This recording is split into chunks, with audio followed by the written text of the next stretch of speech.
All right. Sentimental John to start the show. Just wanted to reiterate how appreciative I am of this community, everything we've been building here. So many people reached out yesterday, so many people dropping nice things in the Discord. And all totally organic because it was all just like I posted some show links and just a little evergreen post that Pete had reiterated, hey, it'd be nice to have this for new people coming in to see. And then we just got so much feedback after that, got some DMs, and just, man, shout out to you guys. Like, this has been such a fun ride for us. We've only been doing this for half a year. We got lots of good things coming, and it's just been great. Like, people on the internet, even the engagement over the weekend, like just people that I now consider friends through this game, through this vessel. So much appreciation to all of you, and I would say the same to these two idiots that I consider these guys almost friends now, almost friends. So close. We'll get there. We're so close. We're so close. Don't rush it. But yeah, that was cool. I didn't expect like all the like nice things just because like we were trying to get a sticky post up. Like yeah, right. Thanks, guys. Exactly. That was nice. Yeah, appreciate that. And yeah, I promised a special guest today last week. Nobody remembers because I talk so much that it just fell by the wayside, right? But T-Box is still going to come on, and we still want to do something with that. I have a list of a bunch of players that I'm going to find and reach out to and whatever. But T-Box has some, I don't want to dox his location and stuff like that. He's a pretty private guy, but he's having some big weather troubles right now. So we couldn't get him on today. We're going to try again next week. We got something to talk through on Monday, but just to play the hits off the top, Pete's stream tomorrow, 3:30 p.m. Eastern. It's going to be on his channel. So that's going to be with us. We're still going to do a show tomorrow. It's going to be a little bit shorter in the morning. And to start this one off, Numi got his way. Numi got his way because I watched an episode of Full Swing last night. I fell in love. I fell in love with Tony Finau. I was like, this guy's my guy. He's my guy. Let's draft the shit out of him. Okay, Numi, we'll draft PGA this week. And then Tony Finau's not even in the fucking contest. So now I'm regretting everything right now. I'm regretting everything. But Numi, tell me you're not going to lead me astray here. Yeah, you're not gonna. I have yet to watch it, but you're not gonna find probably anyone in that show in this field. To put into context, there's two people over 10K on DraftKings. That's it. Right. Okay. Two people. Yeah. They're like it's everyone's on buy. It gets sandwiched in between two. They now call them designated events. And it's this new approach to the PGA Tour in which they're trying to get the best golfers to show up and play against the best golfers and have them more play readily available. When, 10 years ago, it was you wouldn't know when you're going to get that golfer to come out. They and all should just this. go to the Live Tour if they want to play against the best. Yeah. And then you got Live and all that. So this is and what sucks because a newly found golf hardo like myself within the last year and a half. I was a casual, I will say, but now I'm kind of in the weeds. This course, PGA National, shout out Hope. I think she said she played the whole thing. This is coined, if you guys ever heard the Bear Trap, where Jack Nicklaus made the famous, it is the 15th, 16th, 17th hole here, where he literally quoted, say, the tournament will be won or lost right here on these holes. Okay, cool. And I have that in the sheet. We can get into that, but this course specifically is one of the toughest. A lot of the golfers on the tour will just straight up say, this is just of the courses they play regularly on the PGA Tour, it's the most difficult. Really? There's water on 15 to 18 holes. Wind it's in Florida. 15 So to 18? Yeah, and that's what 3 holes that you can't get wet. Oh my god! And what I wanted to say is for you two, there is a 2-minute video that on YouTube that just shows the Bear Trap. When this is done, I will mandatory you watch that so you can understand like what this does to like professional golfers. It's truly incredible. So yeah, put that in the Discord for everyone to see, not just us. For sure, yeah. But it's a great tournament. It's a great tournament. Great course. It's just the field has slowly been sucked out. Like the last great field, I think there was like 2016, 2017. But it's just we're sandwiched in between last week and then we have the API next week. So it's tough when it's basically golfers are taking a break off. And to put into context, we just finished the California swing, the West Coast, and now we're going to Florida. This is in Florida. So golfers kind of take a week to transition and then get back up and go that, because obviously we start going up the coast a little bit, Florida, and then you have the Masters and so long-winded thing. Sheet, but I am curious. Is this like, because we don't have as many studs, is this more of like a scroll the F down, like immediately type of like tournament? Yes, it is. And honestly, Newbie, can I teach you how to sell me this pen? What if you lead with scroll the F down? I'm in. I was gonna get there. Telling me no. You gotta lead with scroll the F down, and now I'm in, baby. Specifically, because it's like I don't know any of these guys that are golfing. This golf, the golf, what am I trying to say? Like normally golf, you're scrolling the F down for me when I get from picks like 3 to 6, or like rounds 3 to 6, or like 6. Even like you can say 1, 2, 3, 4. I'll kind of stick to ADP, but generally on Underdog Golf, I've been just kind of scrolling down, getting unique combos, because it's just like it's so variant. It's one round of golf, not even the whole tournament. It's not even the full weekend. Then you add in, like you just said, with it being a very scrubby type thing, like you don't really have a top tier players. It really is a scroll the F down, because once you get past like pick 15, it's like you're picking guys that normally you wouldn't even pick in like a full, like last week, you know what I mean? Like last week's last week, Sunjay M and Chris Kirk and Shane Lowry, the guys at the top, were Sunjay was getting picked at like the 2-3 turn. That was the highest. The rest of these guys were barely being like drafted like first day, second day.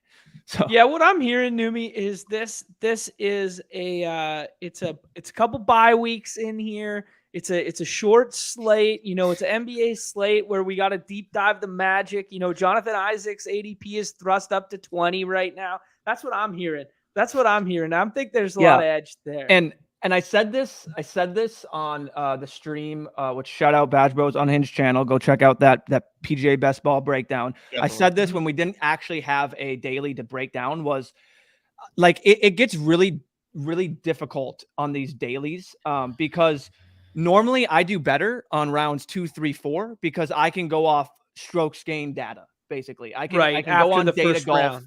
I can go on Data Golf. I can find my ways I like to go about it, which I like to basically play golfers that excelled in approach, tee to green, but then just basically the most random variant of all the strokes gained is putting. I'll just find a guy that did amazing everywhere else and then just had a bad putting day, and that's kind of my strat. Nice. And I'll add them on. With this first round, I'm using showdown projections, but I mean, they're so very close to actual, like the full round, full tournament projections, that it's like you're then stuck to, which I put in there, the wind, which this course specifically has wind just affecting it because in Florida and on the water. Mm-hmm. So having the wind, and I sent a link, and I can put it in the Discord PGA, but there's an actual like super forecaster that golfers will use, and then you'll find basically Palm Beach Gardens that's right specifically where that course is. So how I would go about this is, if you look on Thursday and you were to see basically in that 7 a.m., 10 a.m., 1 p.m. stretch, you see like if it's maybe like no wind. But then all of a sudden you get to the afternoon and it's just the gusts come up, the winds come up. That's what you call the wave. That's when you get wave advantages, the PM AM wave. And that's another way you can attack that.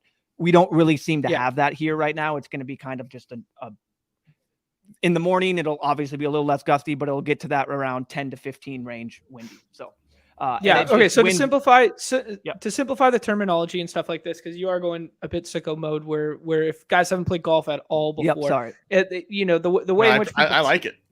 Yeah, no, I love it too. Yeah. Don't apologize for anything. But I'll just I'll turn it into dumbified. I will dumbify your knowledge right here. Yep. Let's go.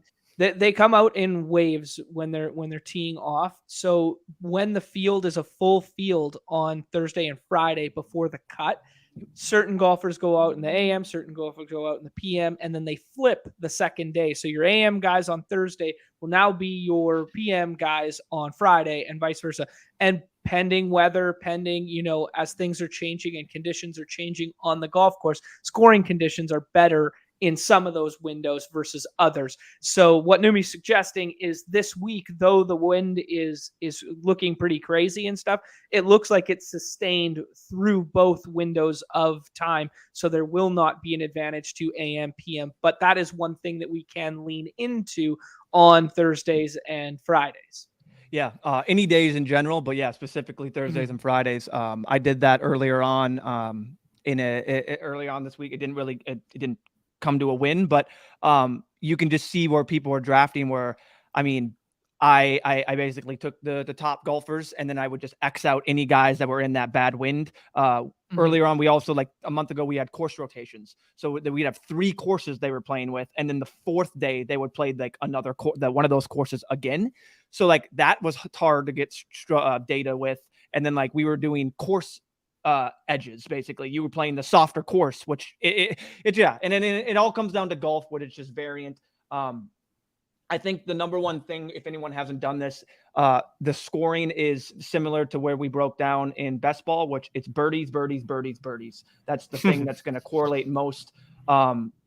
If you want to yeah, that's a good way to do it too. I was going to get into that. You can use that as a another edge, like a tiebreaker. I'll normally input What's that for the audio listeners? Nimi, what's that? Yeah, so that's the round 1 odds. So you can specifically go to a sports book of your liking and basically find the specific first round odds. You can do first round odds, first round leader, like who's most likely, different things like that. I think that's what he's talking about. But yeah, if you have the ability to go to Underdog just to show the scoring real quick of really how drastic this is, I think it's just something that would be to touch on. Because when we touch on baseball, how the only negative points you can accrue are from pitchers. Here, I think the thing I want to point out the most is, yes, you can accrue negative points for having as you can see, the bogey and the double bogey. But for just a bogey, you only get negative 1.2 versus if you get a birdie, it's 4. So and then even if you get a double bogey, you still get 1 more point for getting a birdie. Like it's actually crazy to think about that. So granted, like, yes, it can hamper it, but getting the birdies and the back-to-back birdies, the consecutive birdies, are what's going to be like really sets these guys apart. I mean, you'll see a guy out there that maybe shot 7 birdies and had 3 bogeys, but he's the highest scorer out there because 4 of those holes in a row, he birdied. And that's a consecutive point he gets on there. So that's one thing. How to put that into scoring, it's very tough. It's hard to optimize for it. It's just to know that you don't get penalized that much for bogeys himself, and you get much more points from birdies. And then obviously, but it's good to note because there's no other sport that we play on Underdog that has these cumulative bonuses in the same way in which DraftKings has like the 300-yard bonus and stuff like this, because no other sport that we play has consecutive birdie or consecutive bogey bonuses, right? Yeah, I don't believe so. Unless there was like a niche thing they came out with. Yeah, this is the only one. And then, this is all basically, that's just what I wanted to touch on there. Cool. And then scores above par and all that. Yeah, it's basically just you'll get extra points added for basically like and I'm pretty sure bogey free round is the big one too. If your guy doesn't have a bogey, you'll get an extra 3 points. So that's something you can check on too. If all of a sudden you get to the end of the round, you have one guy that's finishing up a hole, like that's actually won it for me, is where all of a sudden I was down. I had no chance of winning. He all he needed to do was actually just not bogey it, and that would win it for me. If he bogeyed, I would get second, and he parred it, and I got up there. So just to reiterate how wide open, how wide open this contest is, like on the book that like I use, for the 101, Sanjay M, and he's like the 1.1 ADP, so he's like clearing away the 101. Yep.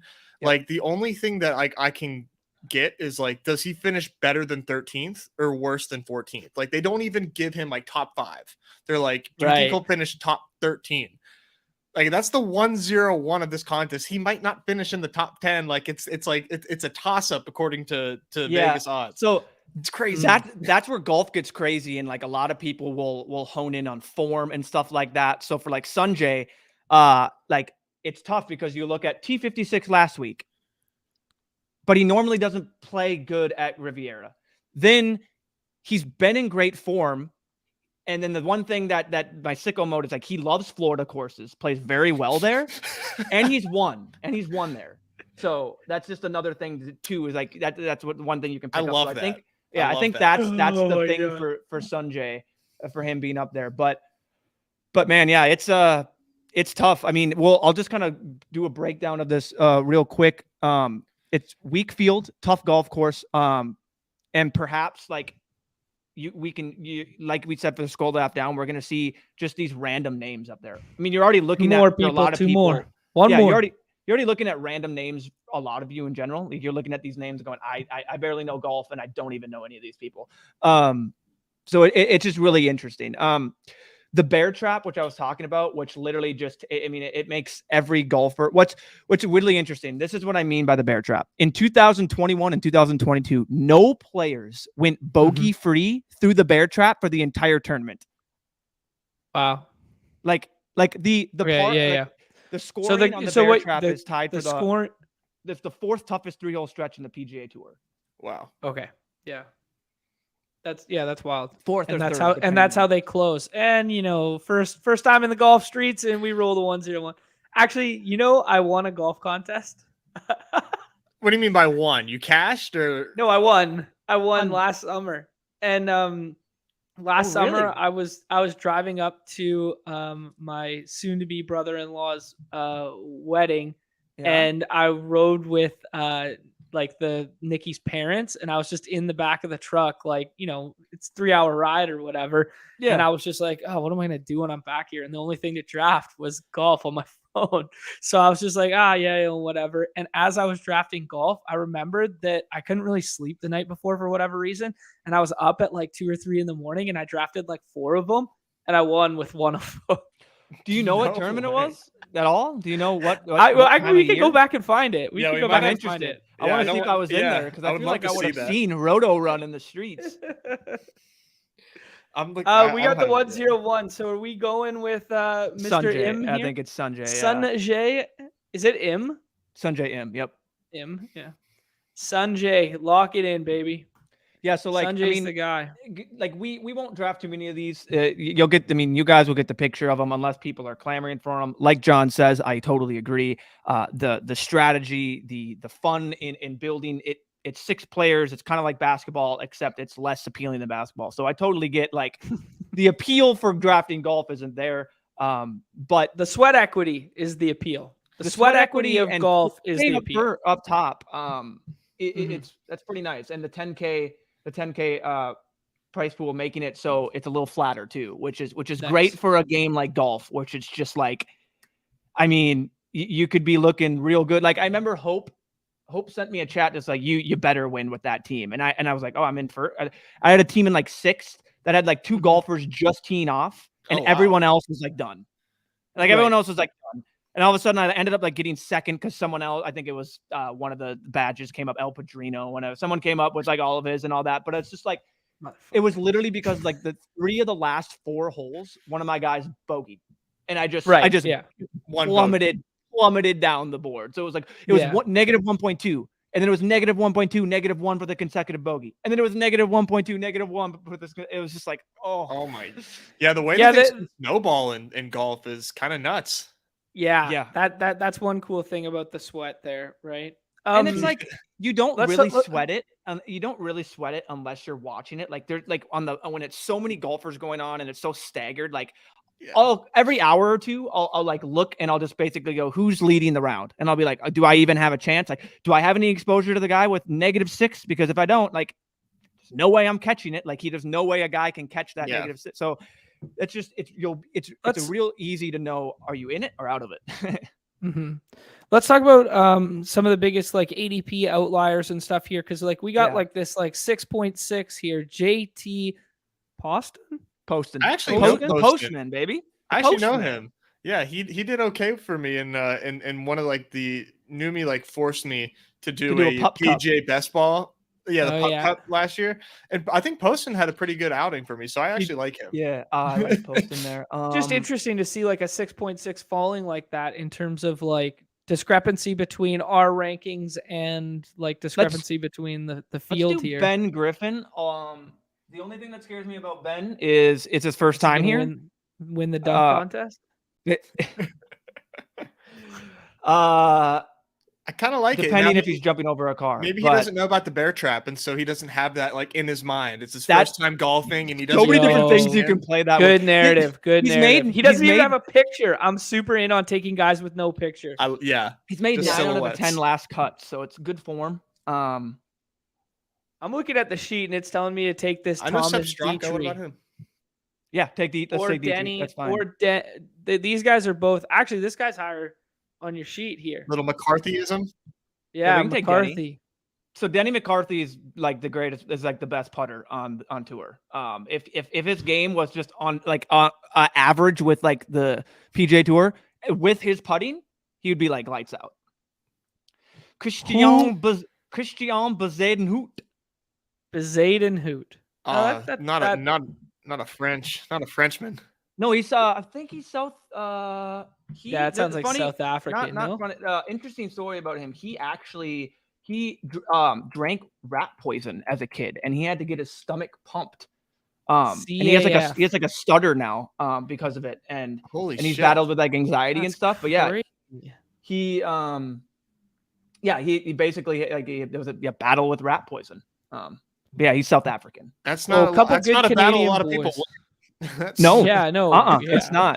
It's not. And that he developed the stutter because of it. And you can like if you listen to let me paint you guys a narrative. Imagine this. I'm Guy drinks some rat poison as a kid. He's gone through the utmost adversity in his life just to get to this moment. You think this man's going to be scared of a little thing called the bear trap? Not me. Not me. The key to victory this weekend. Sold me the pen. The key to victory this weekend is Ben Bezuidenhout. Fuck me. I can't wait till I have to pronounce that paragraph that DJ sent me. God, yeah, see, I told you guys he's South African. I nailed it. Yeah, you knew. I would not have known. Cultured man. Yeah, apology there. There he is. There's a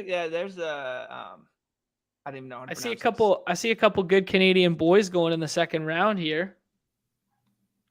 Svensson. Svensson. Definitely Taylor Pendrith is the death of me in these dailies. Oh my goodness. Taylor Pendrith's a local kid, like around here. Okay. That's same with good Nick Vancouver Taylor. Boy. Yeah, a little bit further out. But all right. Same with Nick This Taylor is where let's and put it into another practice and let's just take some boys. So we're gonna take Ryan. We're gonna take Ryan Palmer. Ryan Wow. Palmer. Ryan Palmer is not even on my screen. Now you got my attention, Numi. Now you got my attention. And then we're gonna go take one Christian Bezadenhout. Yeah, let's go. Oh yeah, that's our guy. That we gotta keep the ADP in check. We gotta give him his flowers. I've given 3 people an ADP already in this contest. Here we They go. had no ADP and now they have like a 35. Mr. Rat Poison himself. Let's go. Let's go. I'm buying into this narrative. I'm drinking my own. Oh my God. Speaking of bears, Cocaine Bears movie coming out. Bear Trap this weekend. Man, this narrative's all coming together right now. It's all coming That together. movie is insane. How crazy is it that like it's like that is going to be one of the last movies with Ray Liotta that we see, and it's Cocaine Bear. Like, Yeah, I'm sorry that the commercial. I never even thought of that. The trailer to that. I couldn't believe he was in so it. bad. That movie seems so bad. It looks insane. That's based on a true story, by the way. I know it is, but it just looks so. The bad. rampage is a bit embellished, but man. Ness dropping references to U.S. congressmen from the 60s is the content we need. What did I? That was a I have while. no idea what you said. I don't even remember what I said. What? What did I say? What? I don't know. You must have said a certain name. I don't know. Oh my god. Went over my head. I'm too stupid for that. When was that in chat? Yeah. I don't know. Blake, you're gonna have to remind me what I said. Yeah, I'm trying to remember what Nez said, and it. Wow. So I auto drafted. Oh, McCarthyism. Yeah. Thank you. Oh, there you go. Did you guys not? Maybe. I'm glad somebody picked up on that. Yeah, I auto drafted off of some ranks, and both my teams are literally the exact same minus like one pick. Yeah, no, that's the one. Yeah, literally the exact same. Hey, that's good though. That's the way golf. That's the way I like. I mean, okay, that's not good. That's the way I like to play these golf contests.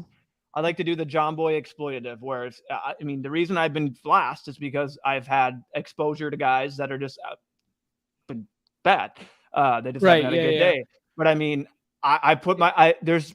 If one of those guys does good, like it anchors it around, like, I don't know. I like playing exploitative and having. I will say that golf does feel like the most exploitative sport in general. Like, I think if you had an edge, it would play out the hardest. I mean, T-Box, El Padrino, Freezer. I'll find a slate last week. I mean, I don't have to, but there's a slate last year where the dude took home like 1 through 20. Duped himself in the time. All right, Let's take Eric Barnes if he's there.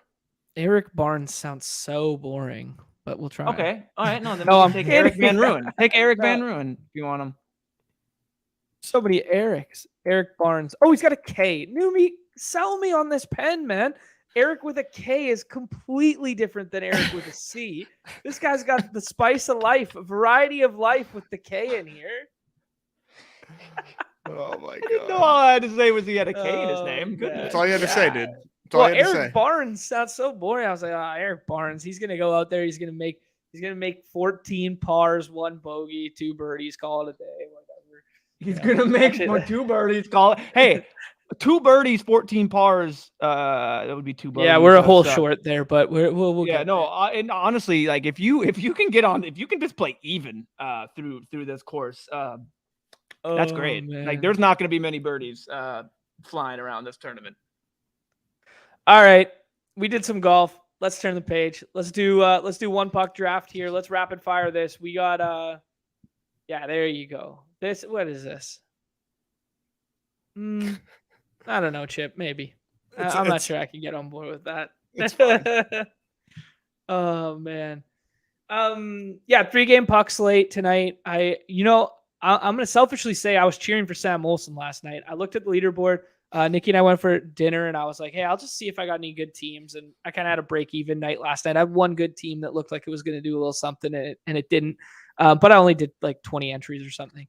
But I saw Sam Olsen's team at the top there, and I saw him take Ryan O'Reilly. Like, Ryan O'Neill's one of my favorite hockey players ever. One of the last hold strong guys who doesn't wear a visor, missing a jib in the front, just got traded. There was so many narratives. We look at the just got traded narrative. We look at the Leafs being one of the highest totals on the slate. And I was like, this guy's on the second line with Tavares and Mitch Marner. And he was like, people weren't drafting him. What the hell are we doing here? And then Sam Olsen's sweet team at the top with Ryan O'Neill's right in the middle of it. I was like, man, take it down for my boy Ryan. And then McDavid just went McDavid at the end of the night. Then he tacks on that empty netter like he always does. And there's your ball. Made my night a little better. Oh, yeah. Yeah, Numi with the 6th finish, and me not too far behind you at 11th. There we go. There we go. Puck guys. Look at us. Hey, look at us. Who would have thought? Man. Not me. That second line's getting smoked in the play. I do have something I need to state for this slate. Okay. All right. And we do need to prep this here because my brain's already struggling with the tongue twisters. But with Chikrin looking out, that would leave Velmica and Gotisphere as a D-man to pair for Arizona. Oh, not bad. Not bad. Yeesh. I'm gonna give myself a 4 on that. That was bad. I I'm had a lot impressed. better in my mind. I had that like down, and then all of a sudden I saw Chikrin. I don't even know. Chikrin. So Chikrin's holding out effectively. Like they're sitting him Yeah. out, but like holding him out. TJ Mitchell. They're not Not remotely close. Hey, I said Chikrin, and isn't it Valmeka? Okay, hold on. For Vamelka. reference to what Numi's referring to here, he has to pronounce a couple of these names here. Here, the first one here. Can you read it, Numi? All right, yeah. I got my best people on this. That's my boy Carol. Yeah. That's my boy Carol Vamelka. God damn it. I think that's pretty close. Vamelka? Vamelka sounds about right. You agree there, Nez? Yeah. I think Vamelka is it, isn't it? I think Vamelka sounds right. Okay, well, who's the next one? Andrew what? Manicapan? What? Andrew, that's got to be a You're silent never G. going to get this Gotta one. be a You're silent never G. going to get this one. Andrew Manapon. I don't know. It's got to be silent. He plays for the Flames, and seen him a couple times this year. I'm like 85% certain it's Mangiapane. Andrew Mangiapane. That sounds right. Yeah, I'm pretty sure on that one. Now I'm like, okay, that's easy. But like, that's what Brett Boy says. I feel like if Mangiapane. I feel like that's something that I would actually say when I saw it. But my brain was telling me I had to say something totally different than you what had the nerves, man. Yeah. You're getting nervous. Right. Valley Mackey. And then those last two you already tried to say. I don't think we're gonna come anywhere close on those. Andres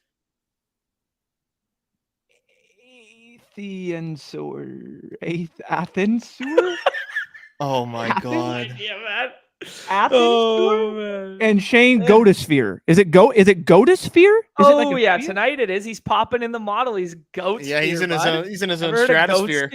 Yeah. Oh, is it just Goatsphere? Is that what it is? Not Goatus? Dude, I have no fucking clue. You're supposed to be here to reel me in. I need. Yeah, come on, man. I'll reel you in at like with certain ones. Those ones I can't. I got Mookie Betts covered. Don't worry. I got that. Oh one. My gosh, dude! Don't even get me triggered on that. Don't even. Okay, let's draft like one or two. We do have 2 confirmed goalies, by the way. Okay, who am I confirming here? Carol Vamelka, confirmed. Vamelka, confirmed. And Oettinger, confirmed. Okay. So certainly that's how you say his name. Sorokin was likely too. I thought I saw. Sorokin's likely. Yeah. Sorokin and Hellbucks is likely. The only team on the back-to-back is Chicago, right? Chicago's the only team that played last night, which means they're most likely going to switch goalies, which means I was told you'll get the likely tag. Yeah. But I guess for the goalie thing that does matter is the goalies the don't goalie play thing it matters. Depends. Certain teams and certain situations, but most goalies nowadays don't necessarily play back-to-backs. Gotcha. Yeah. Will they do that in the postseason? Yes, they will. Postseason they'll play, but postseason every single game has one day off, basically. Roger. Yeah. Well, I would hope so. Yeah. Yeah, I mean, some close totals. Dallas kind of jumping out as kind of far and away, but some big discrepancies between our projections and what we're seeing in terms of ADP. Because 2 of our favorite players who we led with, they're Jason Robertson and Bo Horvat, and they both have ADPs 9, 25, 26, something like that, right? So around there. Yeah, I mean, change 1 or 2 places, but yeah. Right around there. there. They're popping in the sheet.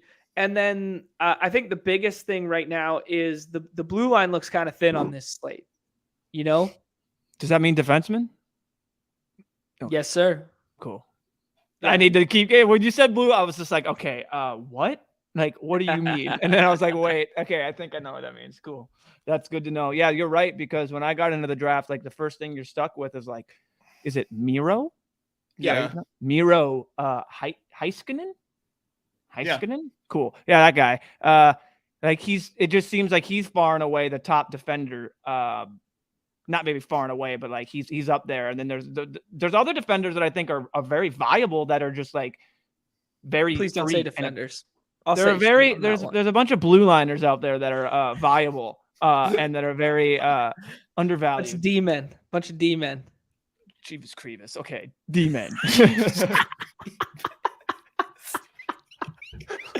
Oh man, let's draft some teams. Please, let's go. For God's sake. Oh my God, floundering. Oh Wednesday my God, wraparound. so Hey, good. dude, still 4,500. Yeah. Still 4,500. Still 2K to first. Love to see it. Let's fill this puck shit tonight. Big. I'll be in it. Oh, I'll be man, drafting all the puck. The Man, sickos are still waiting here. It's crazy how Oh, much puck has grown. I mean, you gotta love it. I mean, DJ clamoring for more bigger prize pools, and here we are. And they've been filling pretty well too. Yeah, absolutely. Yeah. Oh, here you go. Ottinger. Yeah, Ottinger. Like the great Joel Ott, former Dallas star himself. That guy was nails, boys. Yep. Nails is a good one. You guys got to learn. Nails is like tough, right? Nails, obviously, being nails. Yeah, you're being nails. I'm nails. Ate a bowl of nails. But you're not tough as nails. You're just nails. Yeah, you just are. You just are. Yeah. That's why Ryan O'Nails, baby. GA bringing up Morrissey. I like Morrissey. Yeah. Yeah. Like, the ADP is just kind of funny right now. I like Morrissey, and I mean, I probably hasn't been playing well, but in terms of projections too, I mean, Rasmus Anderson, he's 1-1. And that's the fake Aho, isn't it? The other Sebastian Aho. Yeah. What do you guys want to do here? J-Rob. Do we want to take the cover boy? Yeah, I think so. This ADP is so fake. I will say, when I get in rooms without these fellow puck guys, if I can try and get Miro first and then get J-Rob to fall because of ADP, and that's the way I've gotten it like 3 times. It just seems to be the most obtainable. The only other time I got it was when somehow ADP. Miro and J-Rob were there at the 3 or the 4-5, and I was like, oh, okay, that's fun, but like I just don't understand. I totally get. Like, it's like baseball where it's like, just because the Dodgers have this total and they're not even the Dodgers, a team has just 4 total compared to the others. Like, they're not going to get there. And then, man, Florida having all their other guys score besides that, like, doesn't. But we got it the other way. Do we want it? Yeah. Let's reverse it. Yeah. Yeah. F me and what I know. Just take them there. Everything you know about puck. Yeah. It's all room dependent. Anders Lee, Patrick Kane, okay. Just little BPA. Pretty good. Do we want to thrust up my Bo Horvat right here? I think so. Yeah, we take Roop. Bo knows? Or do you want to take we could pair up the line. Yeah. Shooting ropes. Yeah. Is his name Rope? No. Oh. Rupe. Oh, Rupe. I was like, no way. This guy's name. That's a dope name. Oh yeah. Rupe. Deep fake Aho. Don't fall for the Sebastian Aho. There are 2 Sebastian Ahos. It's like us having 2 Luis Castillos whenever the bullpen dropped. That's so that is wild that there's 2 Sebastian Ahos. Yeah. Is the other one Have even you get? any Sorry, good? Is that other one the even other any one's good? the good one. Yeah, the one one's on the Canes, right? Yeah. He's nice. But I'm pretty sure this Sebastian Aho is like second power play defenseman and second line D-man. Like, so he's still like a good, viable hockey player. Okay. Okay, so Ottinger goes there first. Tendy is off the board now. Do we want to do the Bo Horvat thing, or do we want to get ahead of Tendy here, like kind of Sorokin with a tier break, or who do we like? Let's do Horvat. I like Bo. Okay. Bo knows? Yeah, I've been finding ways to go with goalie that doesn't interrupt with your stacks. Okay. I've been just kind of waiting for goalies still. There's only one overwhelming favorite Calgary's minus 220 for money line. Dallas is minus 440, but every time I see the Blackhawks as overwhelming dogs, they end up winning. So what, like what the fuck? And then do you guys want to go Tendy here now that these two guys are there's only Sabes would take Tendy, or we can right? Sorokin. That's some good leverage off of these inflated Winnipeg guys ADP. Yeah, like it feels good, but it feels like Sabes wouldn't take him anyways because he was on Winnipeg. Yeah, that's true. I don't know. Whatever. But that's a pretty low total. That's five. That has a 5.5 goal total. I mean, 5.5 to 6. I mean, what the hell? You know what I mean? Like, what's the difference there? But it look when you see it, it looks like it's much lower. So yeah, I feel like team total is more important than game totals. Yeah. Those are both. Yeah, that's how I've been going about it too. Yeah, so do we want to pair up Horvat, or is that what you're looking to do, or do you just want to take anyone here? What are you thinking? Because like I have a guy that's a power play with him, but he's not on the same line because I think Anders Lee is gone, right? Yeah, well, never mind. Palmieri went. Yeah, he was taken early. I was thinking that we could also Should we do something crazy and take a Chicago guy. I don't think that's crazy. I was thinking like Joe Pavelski and going like full... You can't. We have two centers. Oh, Pavelski's he's not a wing? Center. Oh shit. Okay. No, take Dubois. Oh well, Wheeler. That's against our goaltender, but it's all right. 3 against Slate. Fuck. It's all good. That's what I was saying yesterday with like some of these people, like they have Hintz. I think is a center, but they have Hintz and Pavelski both centers. Centers, yeah. Yeah, it's all over the place on Underdog compared to what I see, like what they actually are. I know they're interchangeable, but it's just like, I don't know, make center and winger just combined or something. I don't know. It's just or just because they don't add up with anything that I look at across the industry. Yeah. Mm-hmm. One of the things that's like really interesting with projections, and we talked about this so much with projection models in baseball and projection models in football, where like the isolated event of like a goal being scored is worth like so much more that like mean projections are like less valuable because like we saw last night, if the second line scores like all the goals, then all of a sudden all the values on that second line because there's no other way to recoup that. Whereas in football, you can recoup it a little bit with yardage, but like tight end scoring was like so important because like getting that one isolated touchdown is so important, much like getting like one isolated power play goal is like so important in hockey. Kind of like, I don't know. I think about it in my mind as like a tight end touchdown, right? So like when we were looking at this, we kind of like put ourselves in a position where we were building out this Dallas first PP1 line. We roll the 1-0-1 here because that's what we do. Should we take Cover Boy again?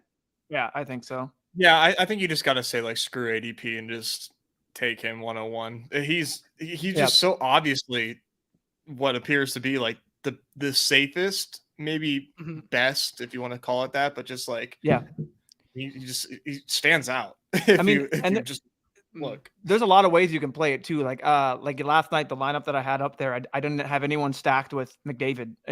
I went, like I like getting the first or second, maybe third round guy as your one-off, and that's fine. Take a stud, a guy that doesn't really need to be brought along per se, or like he has other guys assisting him and but he puts up that score because you could do it with Robertson here and then build out 2 other smaller stacks. And now while you still went chalky and you have like a guy that's going and everyone's all over, you can then make it easily leveraged by just only having him be the one-off and not like having to bring his teammates along. Because if they score 3 goals or it's 5 goals, but Connor's the only one or Robertson's the only one scoring from the first line or whatever, and then the other ones are, from that, then it's just a lot of interesting game theories way to play it. And that's why I like hockey. I've been getting into it. It's just kind of like MLB. It really is. Yeah, very much so. Yeah, I like it too. Yeah, so we're seeing this Robertson Connor go like early here, and then now we've seen this Scheifele and Morrissey go together, and then Rope goes with Feed the Freezer. So kind of everybody's on the same thing. I'm thinking of a way, how do we get like scroll the F down different here? We could do Anders, Lee, and Horvat. Let's do it. I was Yeah, literally thinking the same thing. That feels really good. Bo really knows, like that. baby. I Bo like knows that. puck. And like, so Brock Nelson, I see him there sitting at the 780p or whatever right now. And he's estimated line 2-1, where Horvat's 1-1. Like estimate even strength. Sorry, not estimated. Even strength 1, power play 1. So like, I just feel like that's the easier. I just don't understand the ADPs right there. Why Brock is there, and yet you're getting a guy that pairs with the 1-1. Because he's got Matt Martin on his line. Good old boy. That could be it. The guys around him are not as great. So I went and saw. No, I was kind of clowning. Matt Martin's like he's nails, dude. He's like old school nails. He's like Ryan O'Reilly, but dust, like bad. Like, but it's crazy to see. Like, I went and saw the Islanders once this year, and like he's like the pick it out of the pucks out of the net guy in warmies, and that's how you know like he's either just like old wily vet who just like knows his role, but he's like one of those guys like. No visor, like he's just tough. He just battles in the corners, like good old boy. Love him. I think we got an easy pick here if it comes. Is there any? Yeah, sorry, I was just wondering. Is there any merit to like Huberdeau being a 3.7 ADP that we? Not that I know of. I mean, like he's good at hockey and he's a goal scorer, but he's like not that. I don't know. In terms of fantasy, if he's worth line, that's 2-2 on the line, not a good projection. What do you guys think about Noah Dobson and Ottinger?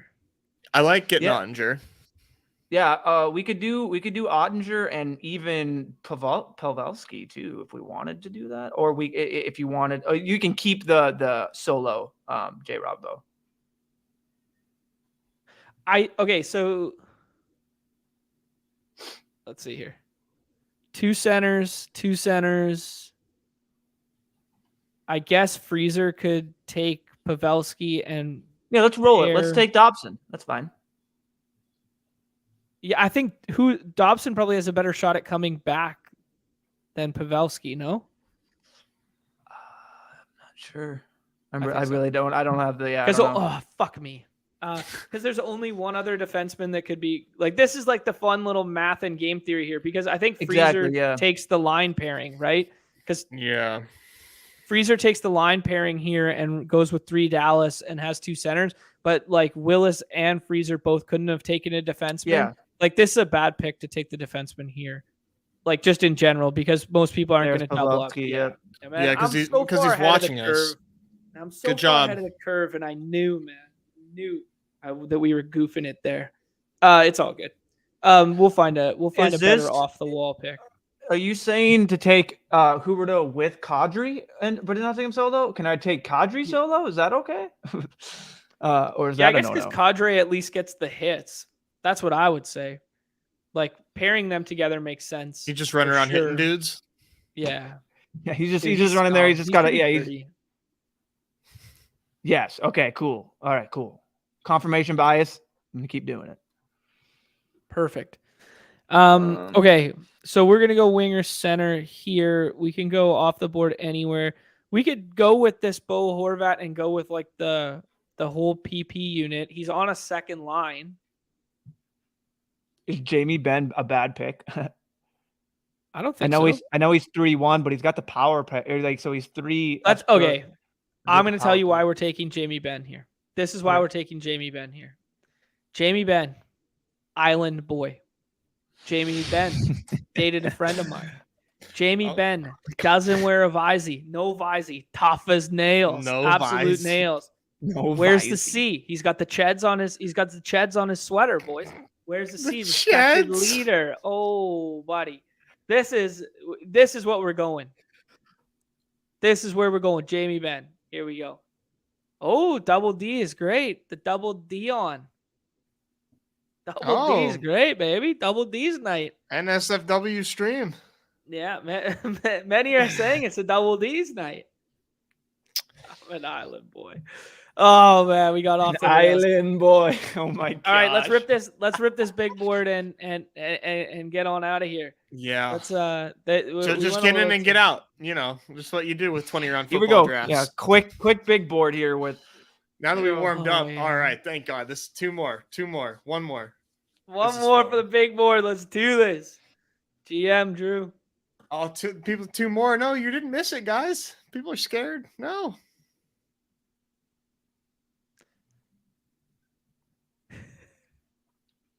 Many are saying. Ooh, this is a good one. First double D got both the top ones. That's a good way to do it. Oh, Herzig in here too. Nice. Love to see it. Wow, Herzig, Paul. Grill, Belichick, Paul. Oh my Yeah, goodness. this is what I want to see in my freaking February NFL drafts. This is the site that I want to fucking see. Yeah, hold on. Let me go burn my eyes. I don't know who Sean is, but that's such a flex to just have Sean. Yeah. Like, wait, that's what? such a flex. Oh, that's dope. No, just Sean. Yeah, we all just come in. I'm just Shane. Just Shane. It would be funny. It would be people funny even if he know was my a name? Sean with an HAW. Yeah. Yeah, no one knows. No one knows you as Shane. Yeah, that's true. Well, he got boxed out, and now he has to do the scene. Man, there's gonna be some fun discourse this year. There's gonna be some really fun discourse Oh my gosh. this year. I heard I mean I still think Christian McCaffrey's the 101, but you could twist my arm with Jefferson and Chase like making that. I get really skittish at taking a 33, 34-year-old tight end at 4. Like he was cheaper last year. Right? Yeah. Like I know. I don't know. It's just it feels like we're just eating something like yeah.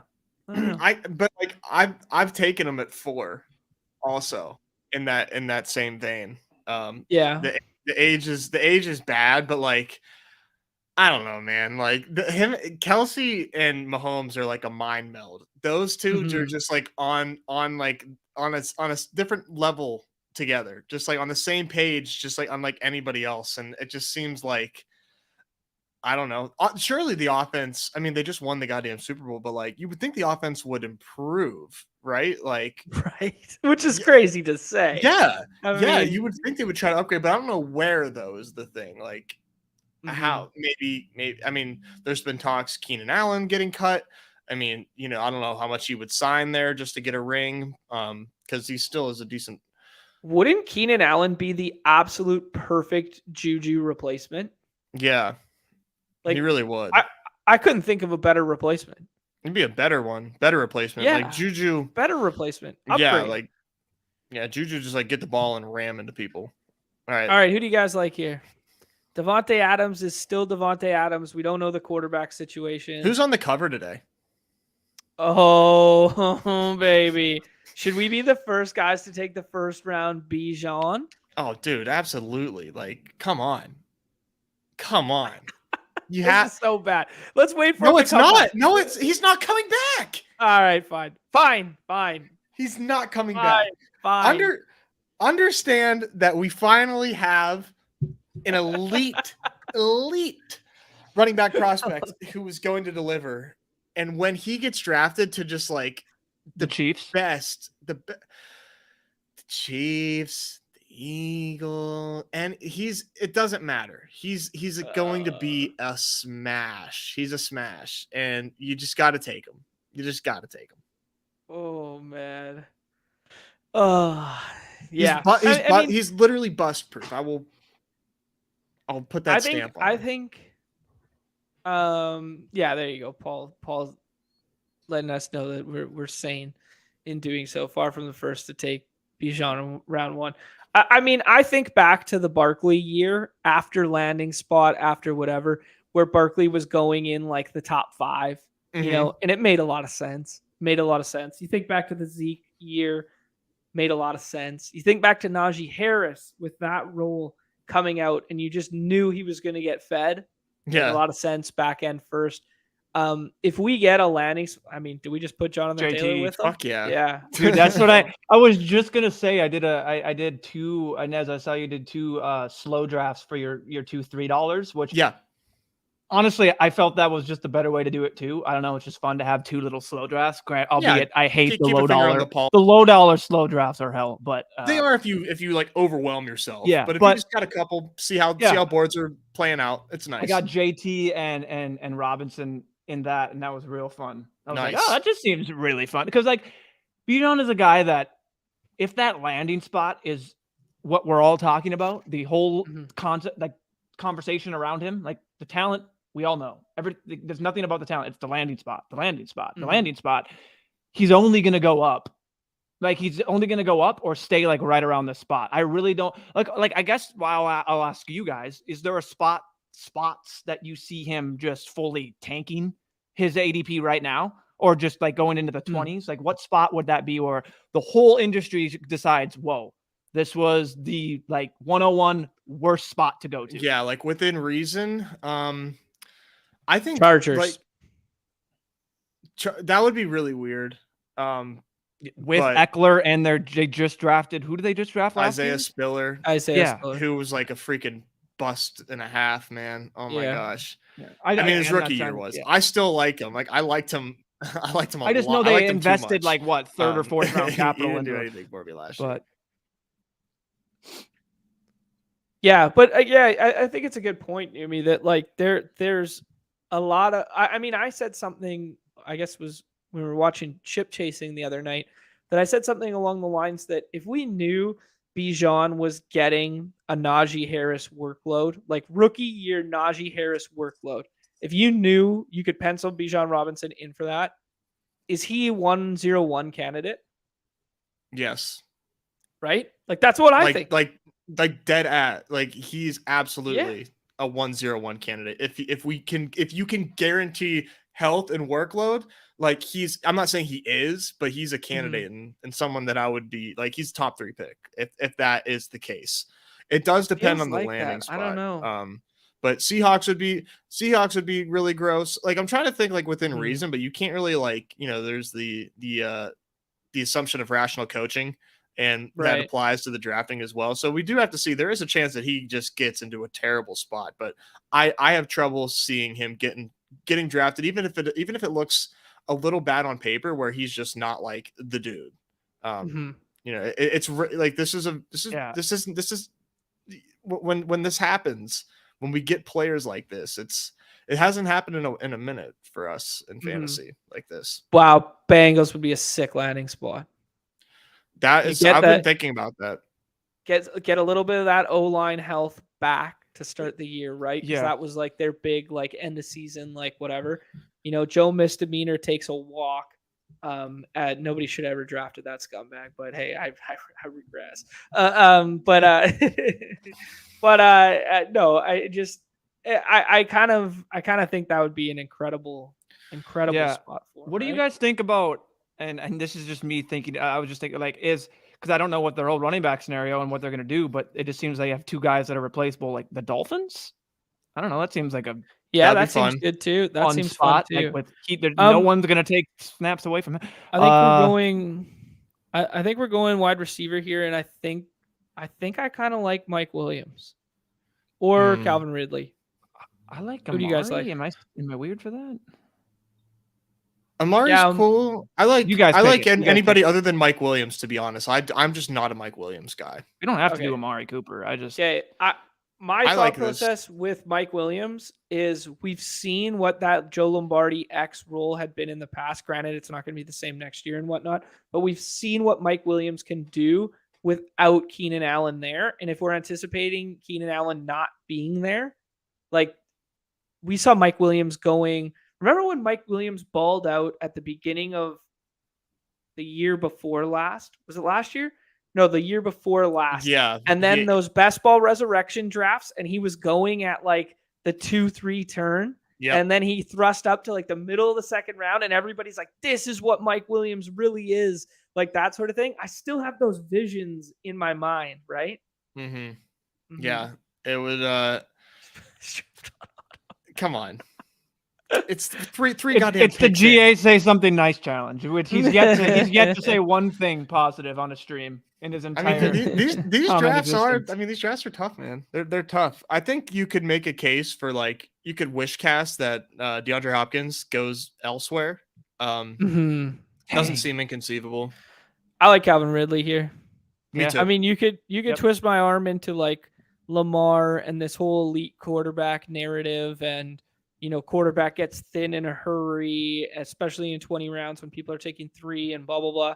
But like and projectable like volume and stuff like that. But I kind of like taking the swing on ceiling of Calvin Ridley with this power RB start. Yeah, I'm really excited about Calvin Ridley with Trevor Lawrence in this offense. He was one of like my favorite players whenever he was in the league and not suspended. He was. I mean, he's a really good wide receiver. Yeah, Yeah. absolutely. A year removed, it'll be interesting to see how he does. I personally don't have like really any concerns about him like losing anything from that year off, but yeah, he feels really good, and somebody that could potentially get like a big thrust up in BBM season like later in the year if like things really look good in camp and we get some like positive reports out of that way. I mean, we're a long way from early August, but Well, let's think about everything about his situation comparative to his previous year in Atlanta, like the last time in which we saw him play football, right? Everything about his situation from a fantasy standpoint has gotten better, right? So if he gets reinstated, which we anticipate happening, right? Calvin Ridley was a 1-2 turn guy in a terrible Falcons offense, right? Granted, they were anticipating, trailing all the time and throwing a whole bunch. But like you get this guy with what we saw tail end of the last year from Trevor Lawrence, and you put Calvin Ridley with that player, and then you just have, you just leave Evan Ingram and Christian Kirk in the slot, and play those roles, and you just let that guy be your field stretch and your X on the other side. Like, man, that dude could do some damage. Granted, we haven't seen him play football in a year and a half, but if he's anything remotely close to the player in which he was, that seems like a lot of fun. Yeah, just a lot of positives to buy into. Like the emergence Mm-hmm. of Trevor Lawrence, like improving with another year of Doug Peterson. Yeah, with good like point. the added weapons, like he should we should expect some good things here. Just a shame that they have Trayvon Walker and not Sauce Gardner. Yeah, that's fair. That hurts, but they got another year to improve a little bit. What do you think about the Christian Watson ADP right now? I don't know. I mean, I feel like it feels fine if you anticipate Rodgers being back and whatever. But we talked about all year in the Battle Royales how like, this touchdown pace and whatever wasn't sustainable. This was Deebo Samuel-esque with receptions to touchdowns scored, and he can't just keep taking slants to the house. But he's clearly a burner. He's clearly a more talented wide receiver than everyone gave credit in last year's draft. He should have opened the year with a touchdown, and then he dropped that ball. He literally was first. Oh play. yeah, the MVS first play. Tribute. The MVS tribute. The basket. Yeah, I'm of the thought that his ADP is good and that it makes sense. I don't think that this is necessarily like Gabe. I don't think this is like shades of Gabe Davis or other like type of like players that have let us down in the past.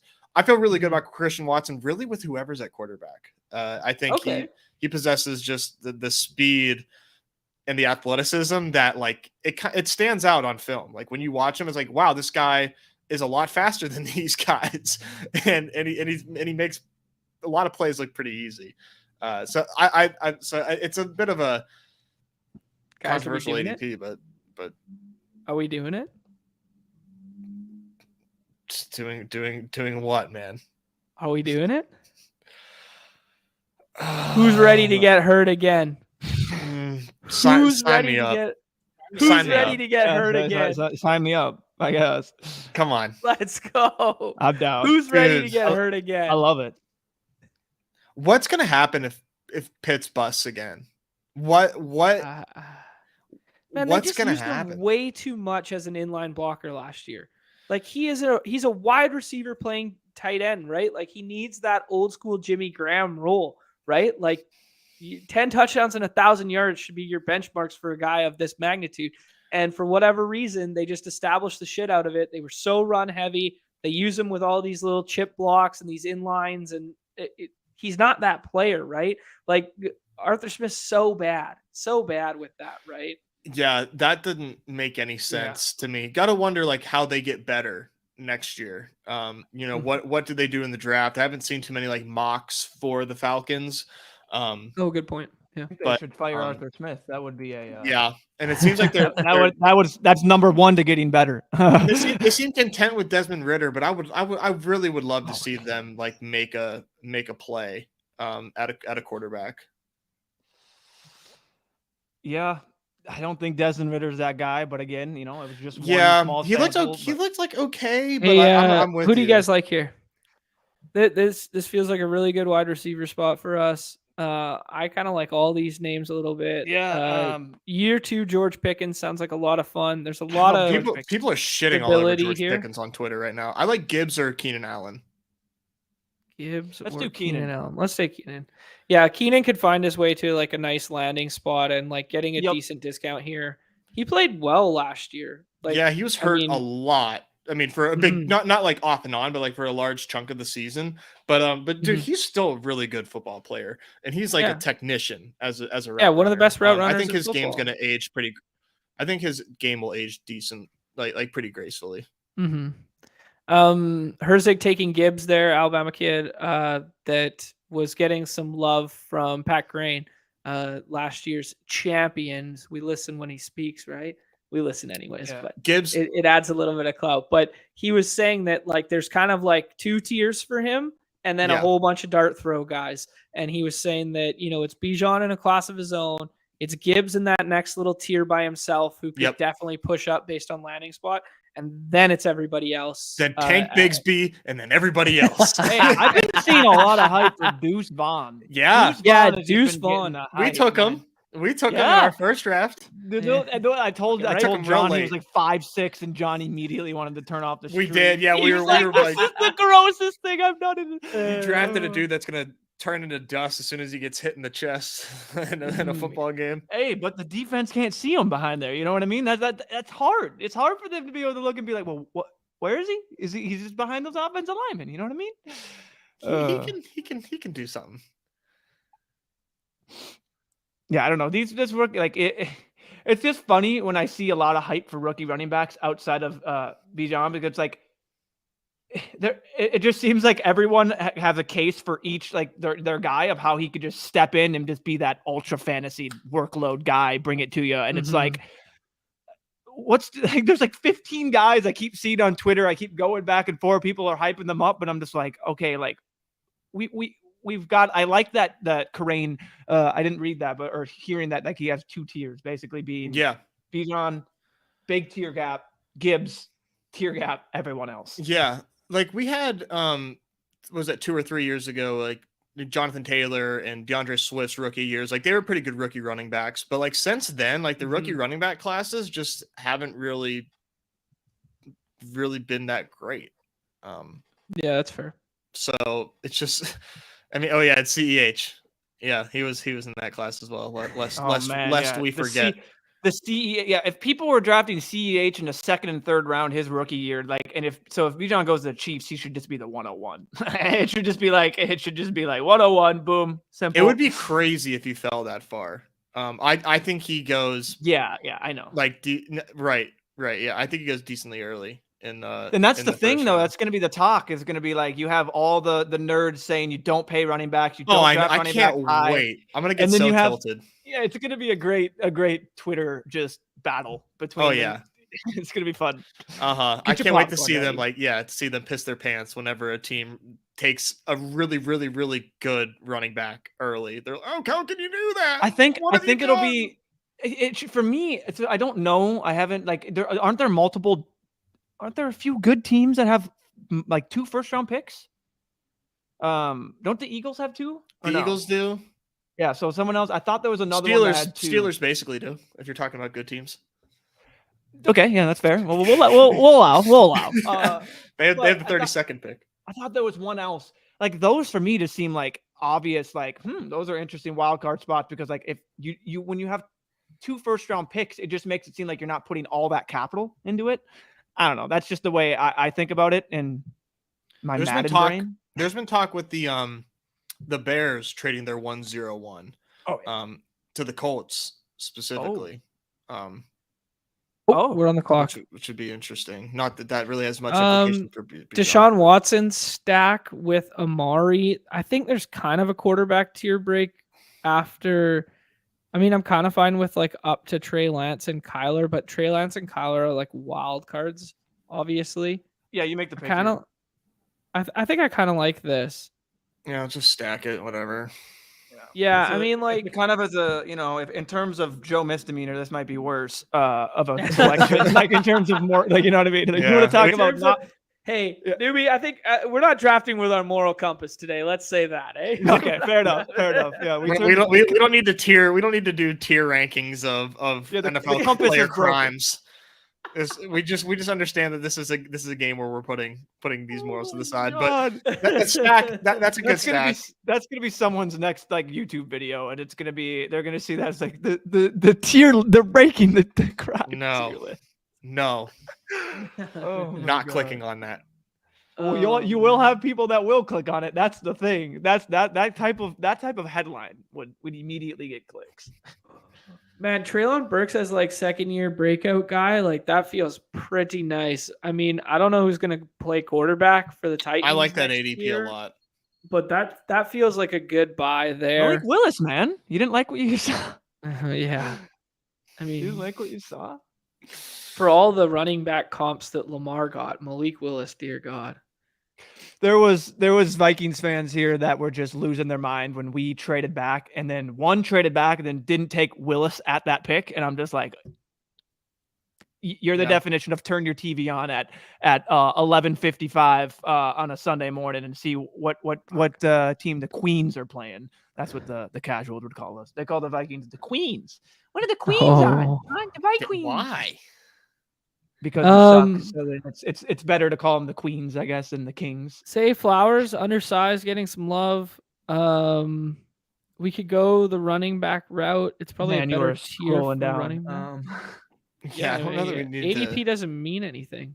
It's meaningless. James Cook is also interesting. I was going to say James Cook is fun. They put a lot of draft capital into him.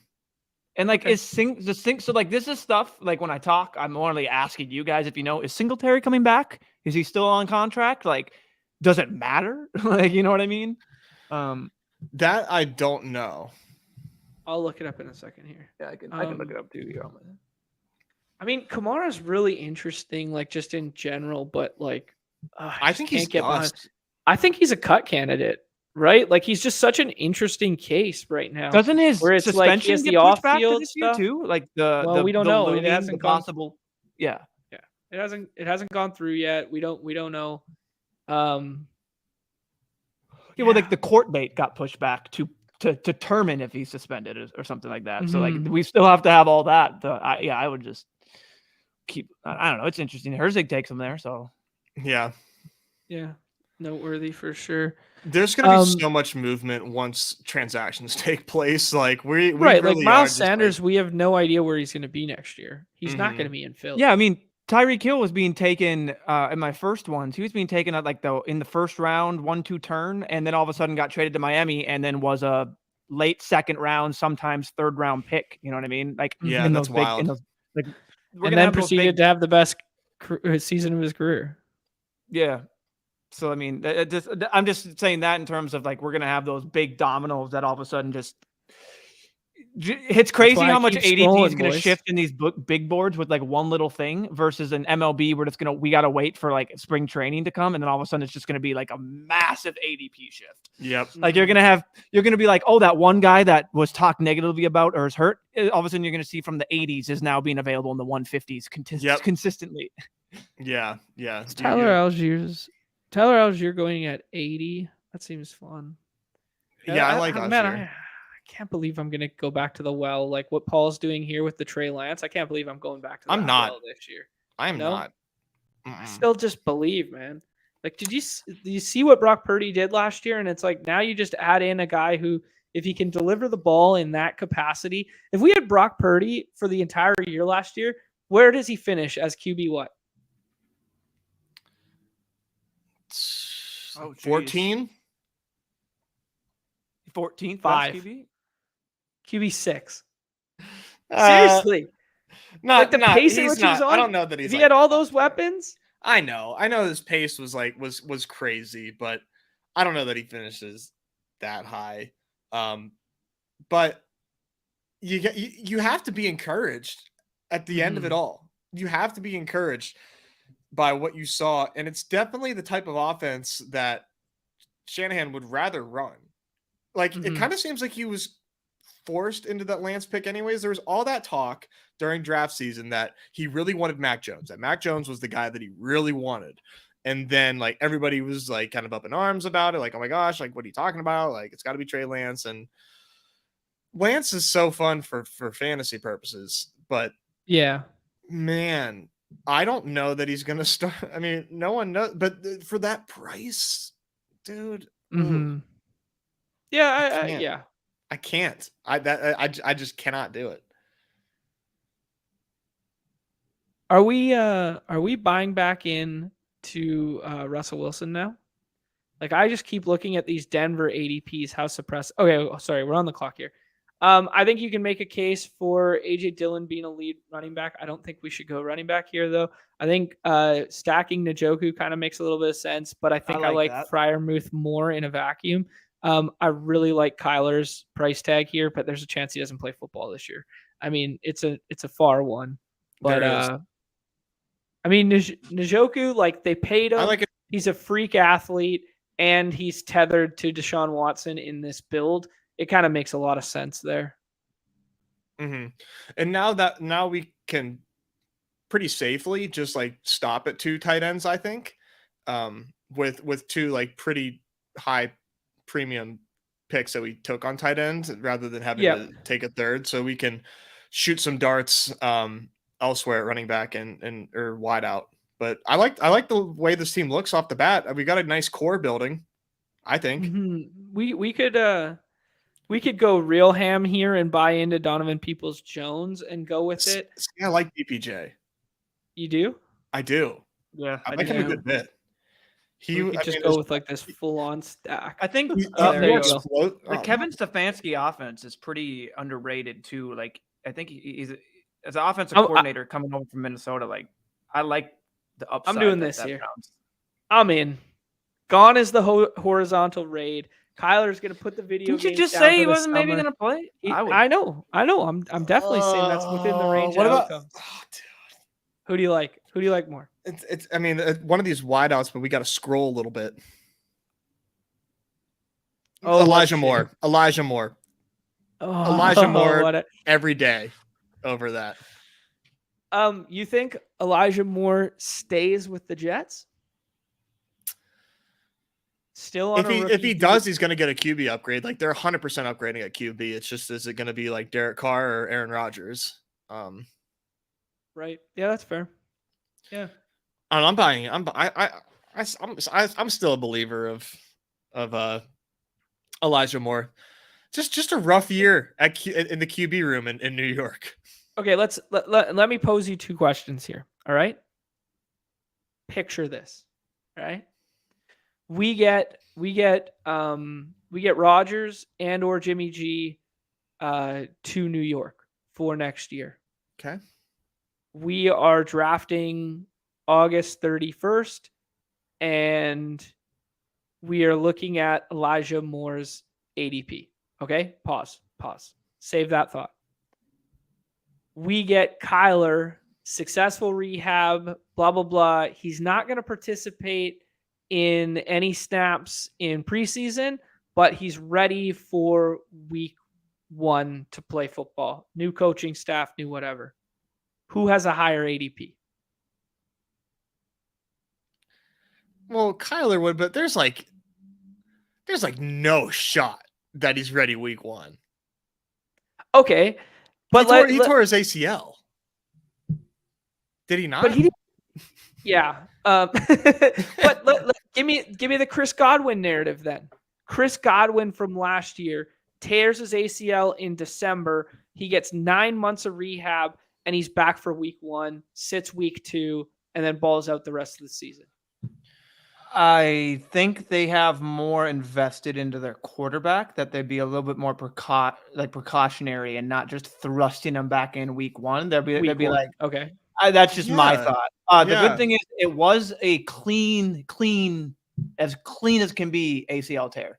Okay. So for the terms of rehabbing and surgery purposes, And the It's prognosis. like one isolated. Twitter doctors muscle are saying opposed to- it'll be a quicker recovery. So Yeah. take that. That's important to note because that means the discrepancy between that runs parallel to like Chris Godwin last year versus J.K. Dobbins. J.K. Dobbins tore everything in there. Yeah. J.K. Dobbins had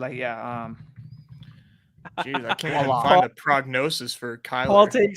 Paul takes Elijah Moore and then says thanks for not listening to Des. He said he tore his ACL, LCL, hamstring, and meniscus. That was Dobbins. That's not great. Jesus. That's not great. So Singletary's rookie contract is up. That's okay, interesting. That's good to know. Yeah. It seems. Yeah, I mean, dude, it just I'm makes not- I'm sense. not Teams, sure. And Kyler teams wasn't are even smart running when that they. much when he was healthy.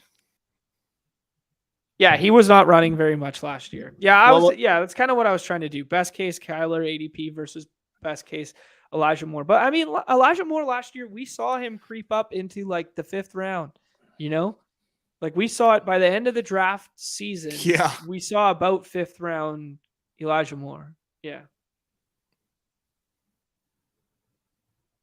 Yeah, that was a bad pick. I was taking too much Elijah Moore. I was taking a good amount of Garrett Wilson, but I was taking too much Elijah Moore. Yeah, we all. Alexander Madison's a really interesting case if they let Dalvin Cook walk.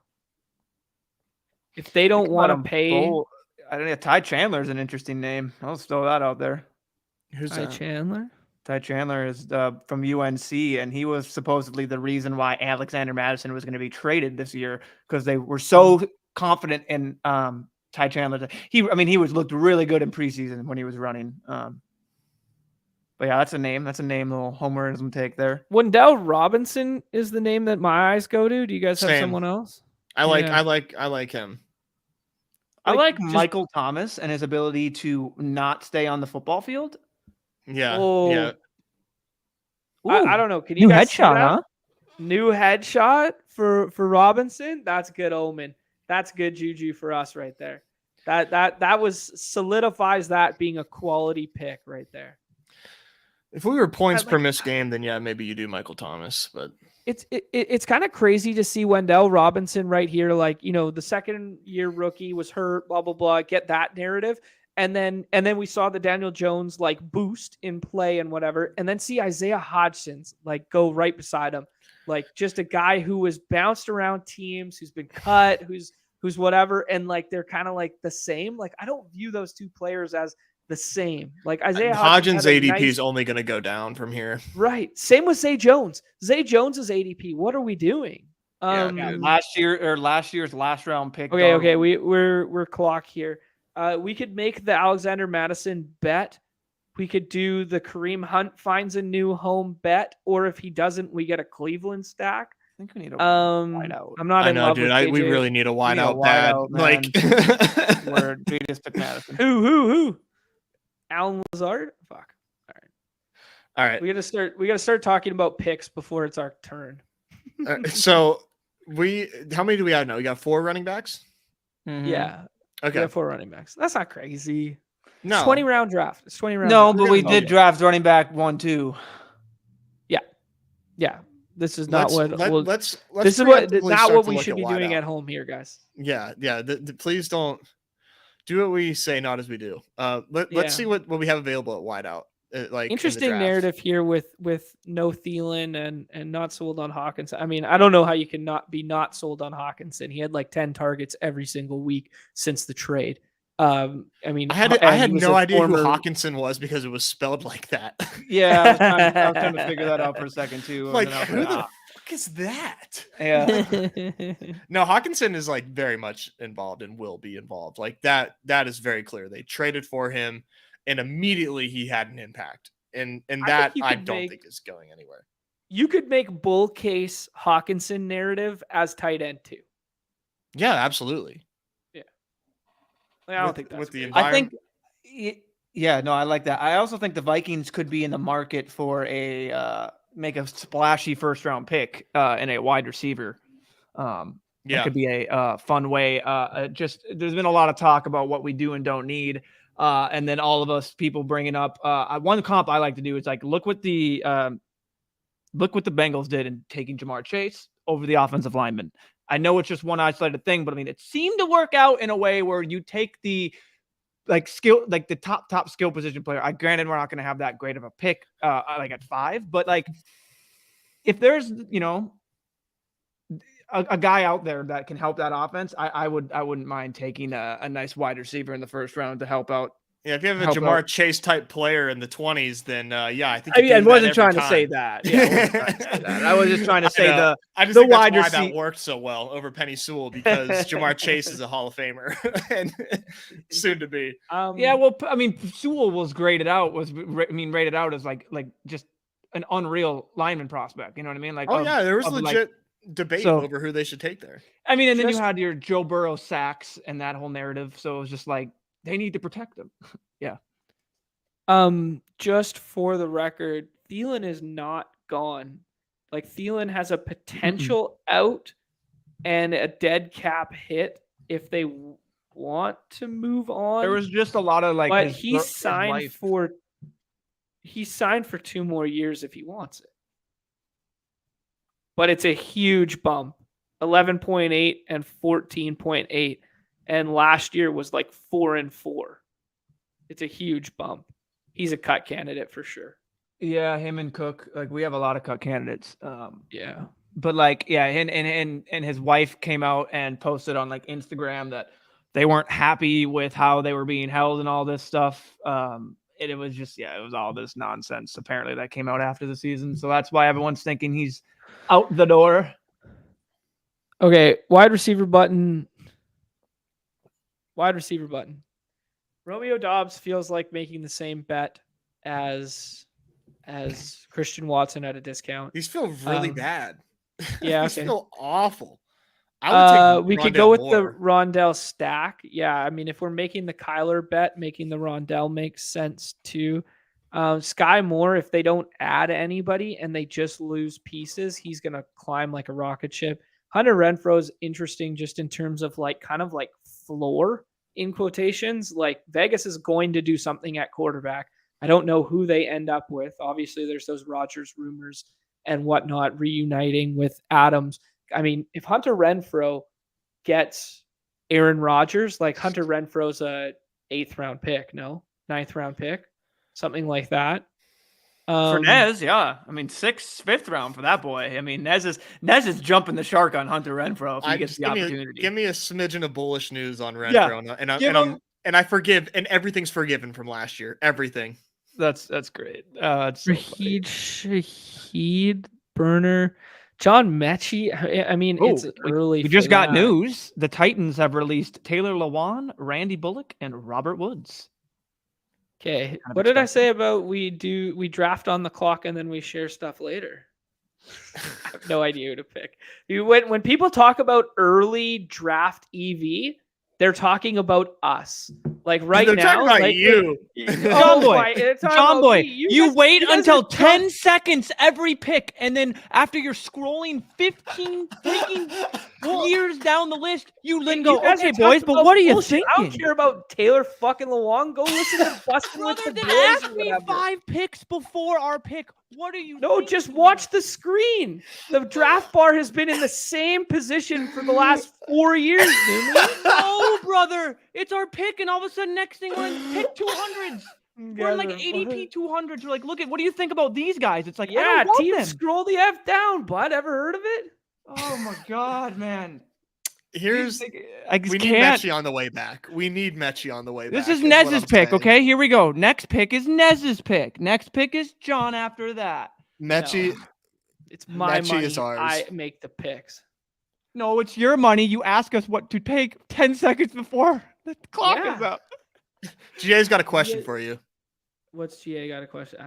I'm looking at ETR's ranking so I can find out who Herzig thinks is good here, so we know who to actually pick. All right, He fucking wants over to this. know when you draft your BBM teams. Is what he's Yeah, curious. exactly right. Yeah, That I'll is be in there, GA. that was hilarious timing as we're on the clock. Like we got Taylor Lewan news. We need to. Yeah, man. Feel free to scroll the F down to me. Gosh, I'm not ADP blaming. does an artificial construct. We're in the All right, let's middle do it. All right, scroll February. down. Scroll down. Scroll down. Put your money where your mouth is. Scroll down. Keep That's what scrolling. I was trying to do. You tell me every Scroll, turn. Scroll. Now you're like, Scroll, oh, scroll F up. it. Scroll. Get to the 200s. Scroll. All right, pick someone. Go. Scroll the F down. Let's start taking them. Rashi No, that's not Rice, how scrolling- fantastic. Zamir White, not- fantastic pick there. Anthony That's not Richardson, how it works. fantastic. We're scrolling down. Don't disparage the good name of this program, sir. Like Leonard, dude, these ADPs are just so fake. They're so fake. Like the range of which these players get picked, like it's just like the best guess. I mean, I'm not saying that like it's calculated fake. I'm just saying like in drafts, like there's just no way that every draft board is going to be so freaking different. Leonard Fournette, I don't know that I would take any of him right now. Like there's just so many guys I don't want to take. I wonder who's going to play quarterback for the Bucks next year. Jameis. Like Jameis going back. I hope. That's just my. I don't know. That'd be pretty fun. sick. Fun narrative. That'd be honestly Kyle like Trask. honestly like Jameis going back to just like sling it like he did for 5,400 yards, 30 touchdowns, and 30 picks would be so fun. Like that'd be. I couldn't think of a better quarterback for like Mike Evans and Chris Godwin value. You know, Kate Otten. Maybe not Rashad Wright. That probably doesn't happen to him when Yeah. he's slinging it down the field. Are we sure Rashad White's good? No, we're not. Yeah. No. There you go. You disparage the good name of Lenny Fournette, and Herzig takes him. Do you know what's funny? Everyone I poo-pooed on, Herzig takes. So he's clearly taking the fade nest strategy, which is highly profitable by a lot of people. DJ Shark, I don't think's under contract. I think he had a 1-year deal with Detroit, and I'm not sure he's going to end up back plays there on an NFL team. We could do Zach Ertz. We could do Zach Ertz and stack, and then get out at tight end. But I think we need DJ Chark. Okay, sure. I mean, DJ Chark's fun. He's gonna be on a roster. He's going to be running routes somewhere. It's just a matter of is that team going to be good or not? He feels it's just a matter of is it the XFL or the USFL? No, I'm just kidding. He feels like good KJ Hamler. Not quite as fast, but like good KJ Hamler. KJ Hamler is good. What are you talking about? KJ Hamler hasn't snap a football in ever. They're so different. We don't know if he's good or bad, man. We don't know if he's good or bad. KJ Hamler's like 5'5", DJ Chark's like 6'5". They're so different. He's like bad KJ. Is he 6'5"? Right? Isn't DJ Chark like tall and lanky, man? I don't think he's that. Chark is 6'4". Is he really? Oh, dude, he's tall as hell. He was like KJ a second-round pick too. Like he was a big deal. Yeah. He was LSU Tiger, man. Yeah, he popped off for a little bit. This is the thing is like how we got to this team so far was really rough, and here we are. But like, I don't think it's a terrible team. No, I don't think it's that bad. Quit trying to cope. Yeah, we're coping for sure. Yeah, but like actually though, it's actually like not that bad. We shouldn't have taken James Cook. Or we might need a third QB because Kyler Murray. Yeah, I think this will be a 3 QB team. I think McCole Hardman seems fun here. Yeah, fun. He had groin surgery, but I mean, we need a guy that can put up 10 points in a week, and he's certainly one of them. Like if he recovers well, right? Like to be serious, and he's hasn't really been healthy like a lot of his career, but we have a lot of volume at wideout. Based on the way they were using him this year, like I'm pretty encouraged that they like what they have in McCole Hardman and the way they were designing him like so many plays. I like him at his ADP right now. It's just like how's he going to recover from groin surgery? Clear some guys out of that building as well. And then McCole Hardman was like, when he got thrust up last year, was it last year or the previous offseason where he was like a 4-5 turn guy? I don't know that he was ever like that high, but he was like by the end of draft season. He was getting some insane juice. Yeah. Yeah. These comments. McCole is absolutely one of the wide receivers in the league. He's one of them. Yo, the chat is clamoring for DJ Chark. DJ Chark, hey, Brian bringing up DJ Chark to the Bills. That's what they need. Kind of just more of the same, kind of fun. More of the same guys. The Bills. Yeah. We just need a slightly older Khalil Shakir here. That's what we need. I don't know the Bills need to do something. They need to get an upgrade in the wide receiver room fast, very, very fast. Because how many years of elite production does Diggs have left? And with Josh Allen, they've got to figure something out. Oh man.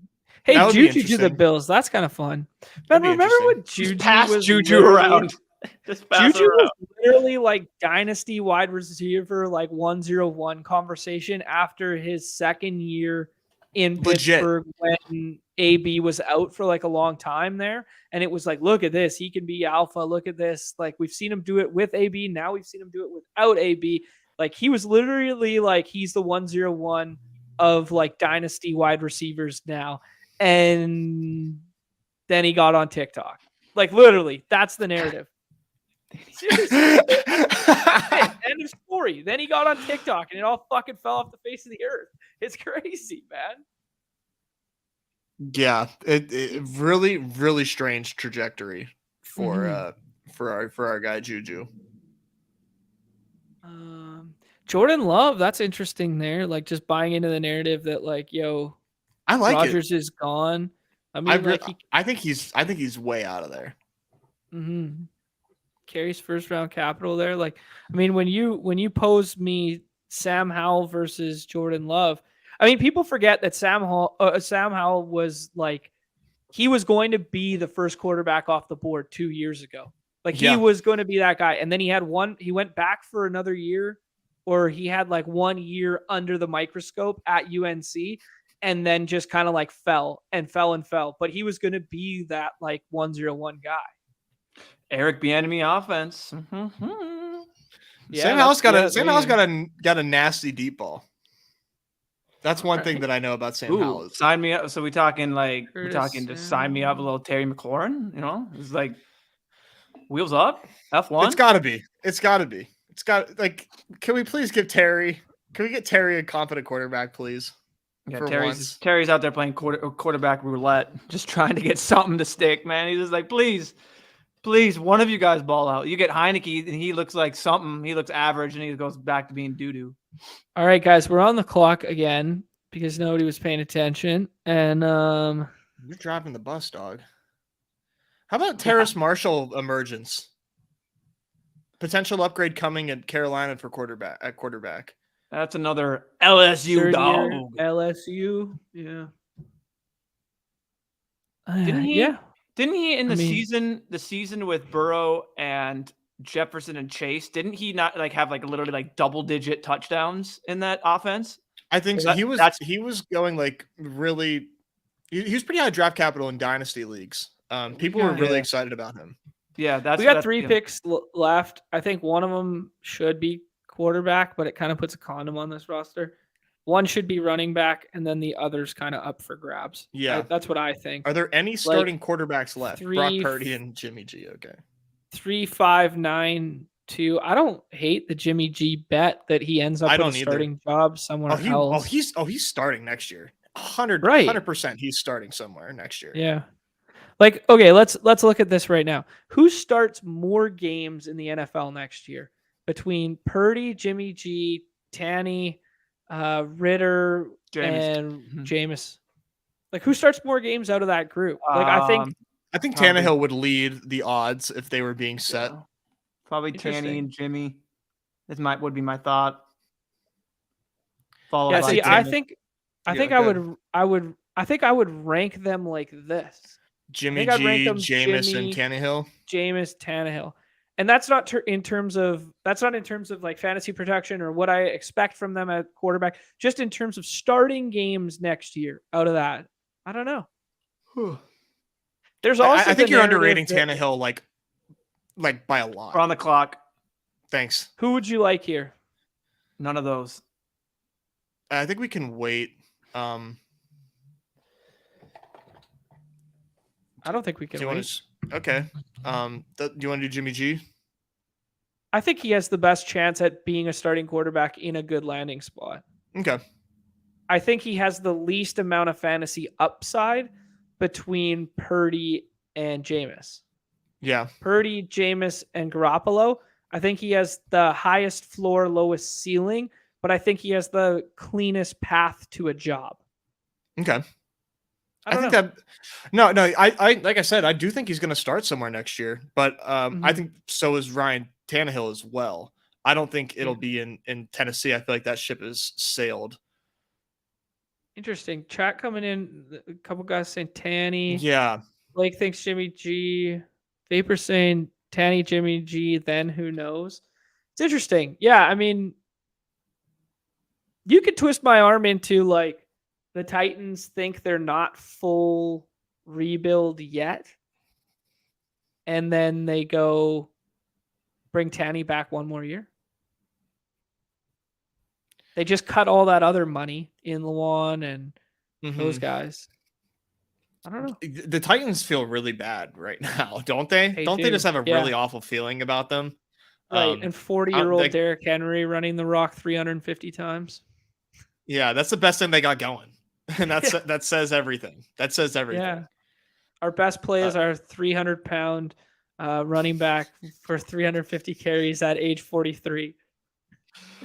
Hey, I'm still going to take his overs against the Texans. Just like Pete Overzet did on Monday morning after horrific Jitty did a second one and redeemed himself. Yeah, if we weren't, there's going to be no second one today. If we weren't an hour and 40, maybe. But he also if Newbie didn't himself. If Newbie didn't ramble about golf for 6 minutes. Hey, I learned so much. I learned so much. Kidding. It was great. Yeah, that AJ Brown, that's not aging well. I really wonder what led him to that decision.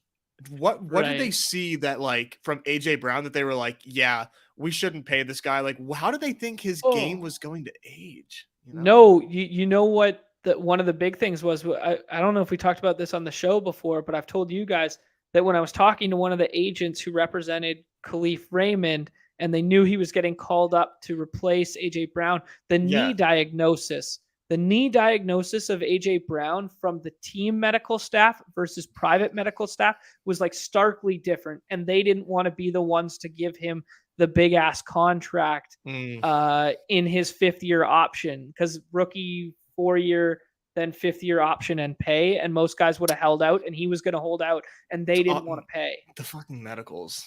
It was the medicals. It was all the knee thing. That was like my insider trading one fact that I've ever had in my whole life. Like, yeah. Oh man. Yeah, he literally transformed that Philadelphia Eagles offense. Like Hurts took a leap, but like AJ Brown completely transformed the way defenses played that offense. I mean, that just shows that. Obviously they made a mistake. People make jokes about that GM all the time. But I think we got to take 2 running backs. Fuck, I don't know. When we went running back early, like taking 5 running backs feels so thin.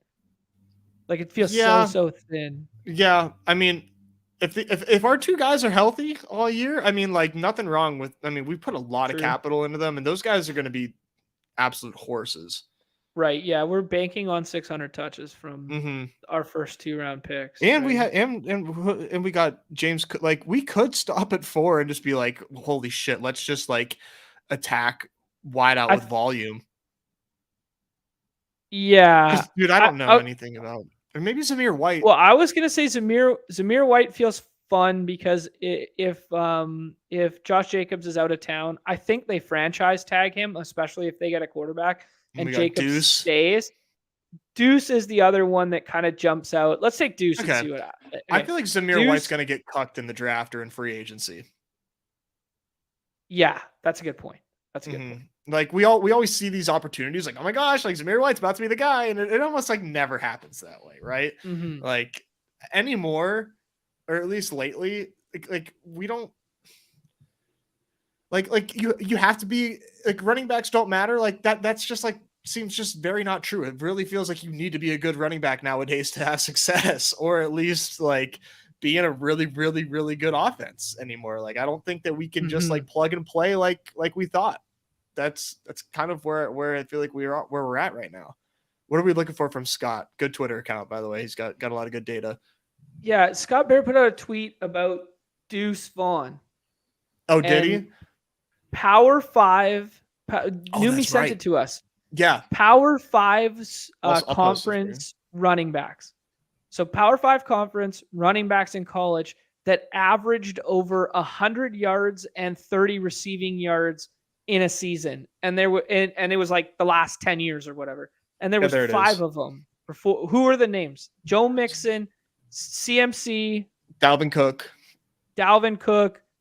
Deuce motherfucking Vaughn. Deuce Vaughn. There you go. That's our Deuce Vaughn stat of the day right there. Oh, we're on the clock as always.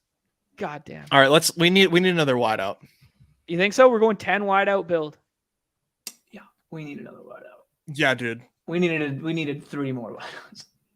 10. We could go with the David Bell breakout and a stack. We could go with the Greg Dortch plays the slot and what's his dick leaves town. Dortch pilled. Fine. We're Dortch pilled. All right. We could go. I mean, like, I'd rather take like dart throw wide receiver like without a home in this range. I think.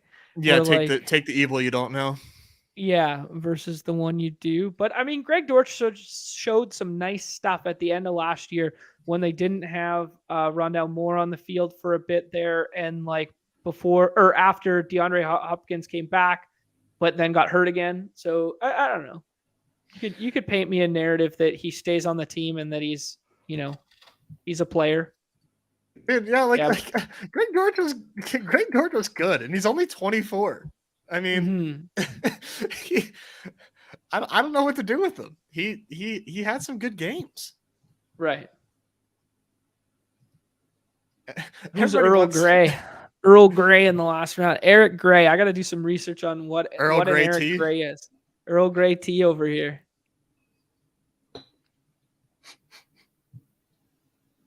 Okay.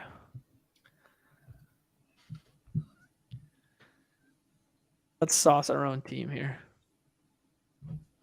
Then shut her down. Are we done, or do we got one more pick? We're done. Oh, that was it. Buddy, thank God we don't have another pick. We were fucked. You don't want to run one back?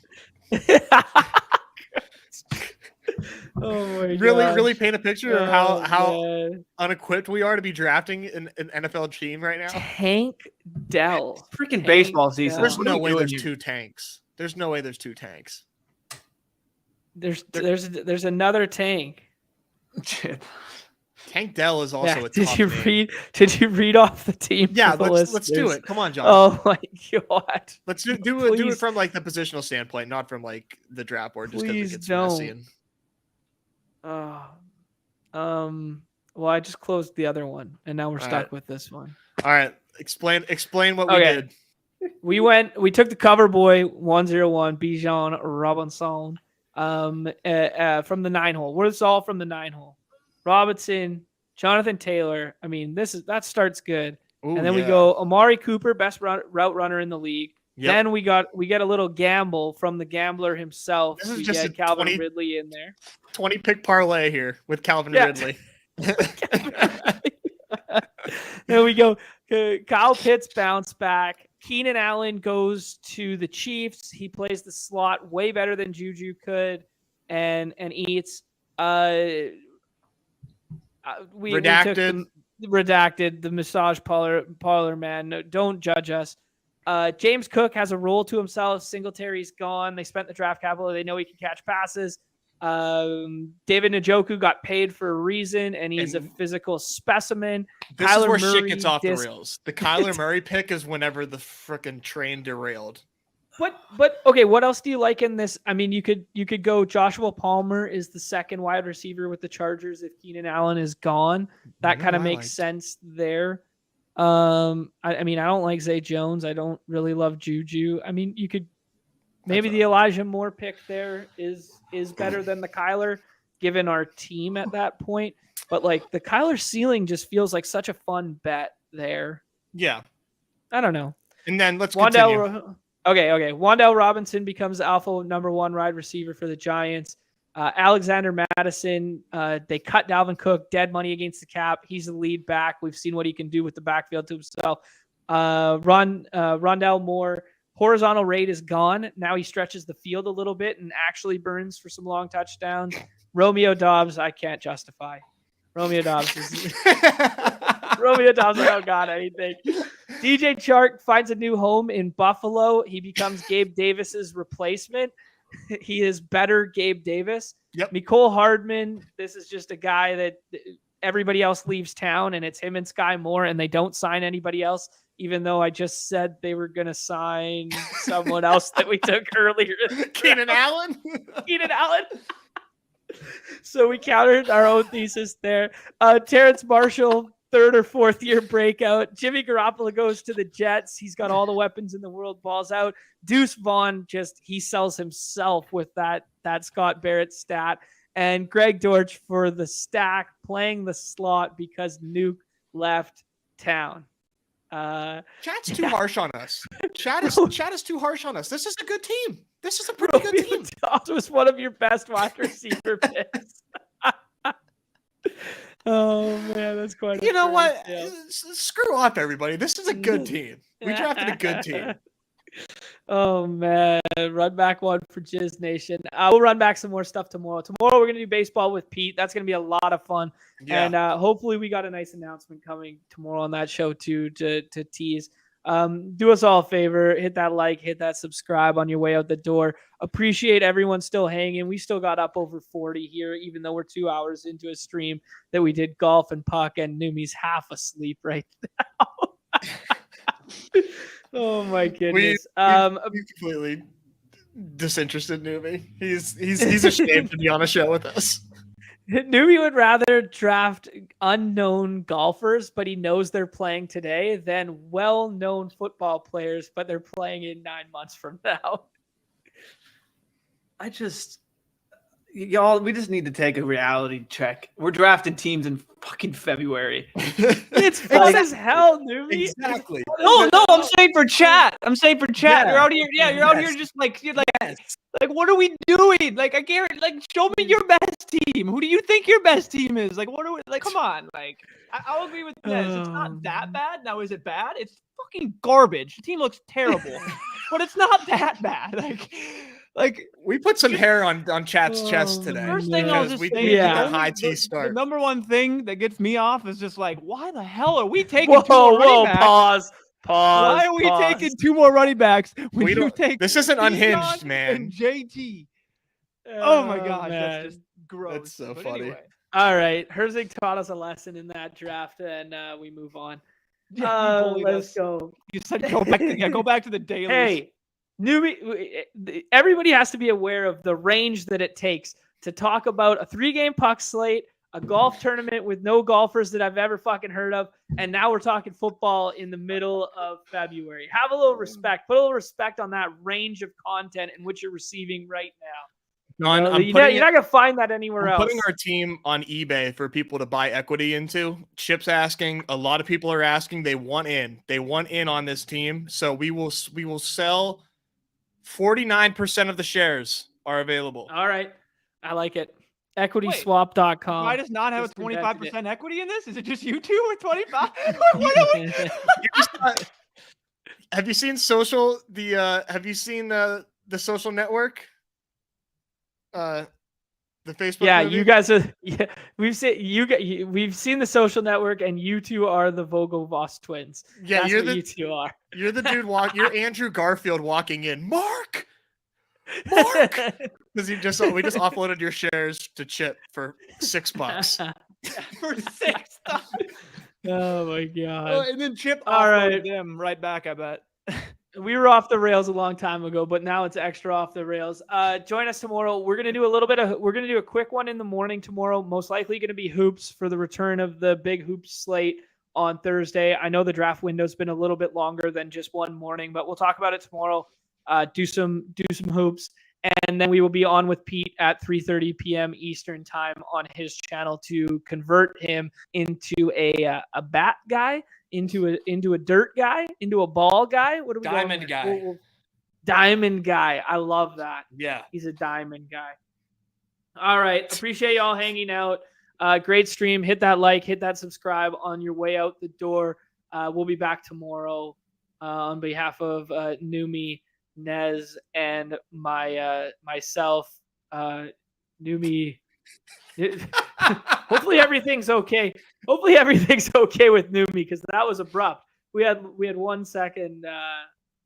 We had 1 second left there. All right, everybody's favorite time on the show. The end.